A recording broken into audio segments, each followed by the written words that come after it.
Hello,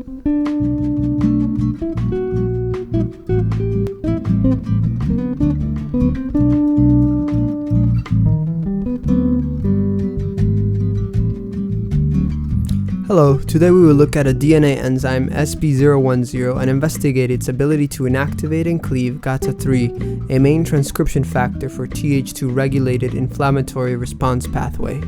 This method of therapeutic targeting is helpful for individuals who suffer from chronic disease known as phenotype Th2-driven asthma that causes airway obstruction, hypersecretion of mucus, airway inflammation, and hyperresponsiveness of the airways.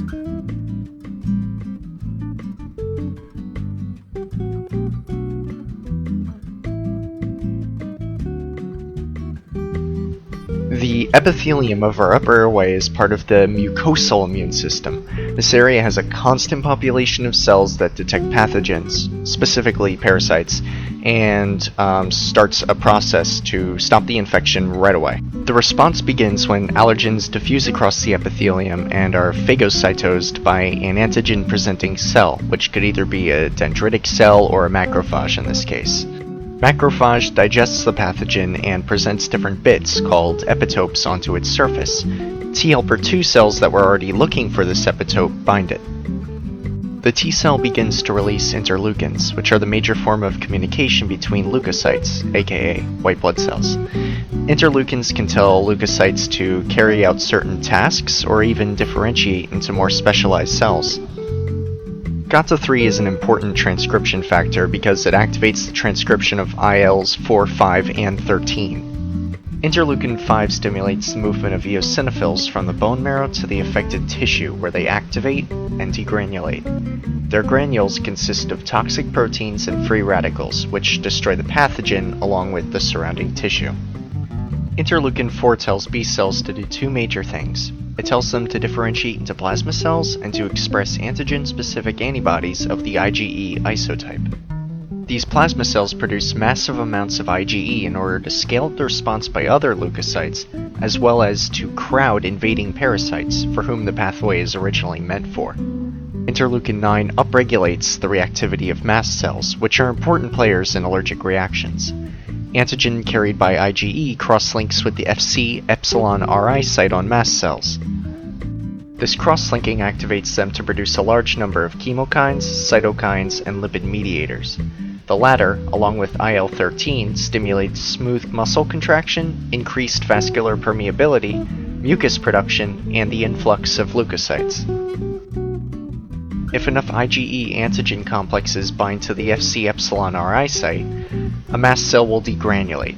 Like the eosinophil, its granule consists of inflammatory mediators, histamine, and many proteases, which further destroy surrounding tissue.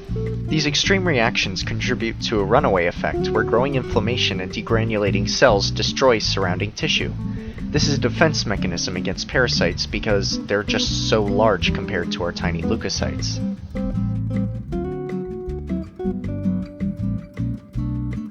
GATA3 remodels genes in our T helper 2 cells by modifying histones as well as methylating and acetylating sections of DNA. SB010 is a DNAzyme, and it's specific for the sequence of GATA3's mRNA. Its complementary sequence causes it to bind to GATA3, where it cuts and effectively diffuses GATA3 before it can be translated.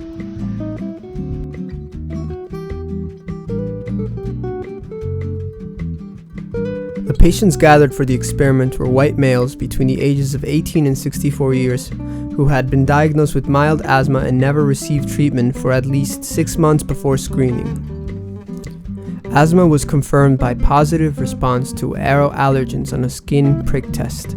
It was also confirmed by an FEV1 or forced expiratory volume per second decline of 20% or more on early asthmatic response and 15% or more on late asthmatic response. For the treatment, patients received 10 mg of SB010 in 2 ml of phosphate buffered saline or a matching placebo for 28 consecutive days. The drugs were administered by a flow and volume controlled inhalation for a duration of 3 to 8 minutes. The results for the early asthmatic response displayed that treatment with SB010 showed an improvement with an AOC decrease of 11.3% and decline in FEV1 from 30.3 to 23.8%. The placebo showed a worsening of AOC by 10.5%. The results for the late asthmatic response demonstrated that treatment with SB010 had significant improvement with the mean AOC from pre-treatment to post-treatment decrease of 33% and a decline in FEV1 from 30.1 to 20.6%. The placebo group showed a worsening of the AUC by 1.4%. For the SB010, 21 patients completed all the study assessments. For the placebo, 18 completed the assessment for late asthmatic response, 19 completed the assessments for early asthmatic response.